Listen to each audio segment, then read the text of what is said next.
Ika-4 na kabanata. Sa mga araw na iyon, 7 babae ang mag-aagawan sa isang lalaki at sasabihin nila, "Kami na ang bahala sa pagkain at damit namin. Pakasalan mo lang kami para hindi kami kahiya-hiya dahil wala kaming asawa." Muling pagpapalain ang Jerusalem. Darating ang araw na pasasaganain at pagagandahin ng Panginoon ang mga pananim sa Israel. At ang mga ani ng lupain ay magiging karangalan at kaligayahan ng natitirang mga tao sa Jerusalem.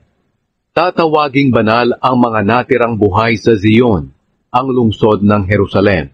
Sa pamamagitan ng kanyang kapangyarihan, hahatulan niya at lilinisin ang kasamaan ng mga babae sa Jerusalem at ang mga patayan doon. Pagkatapos, lilikha ang Panginoon ng ulap na lililim sa ibabaw ng Jerusalem at sa mga nagtitipon doon.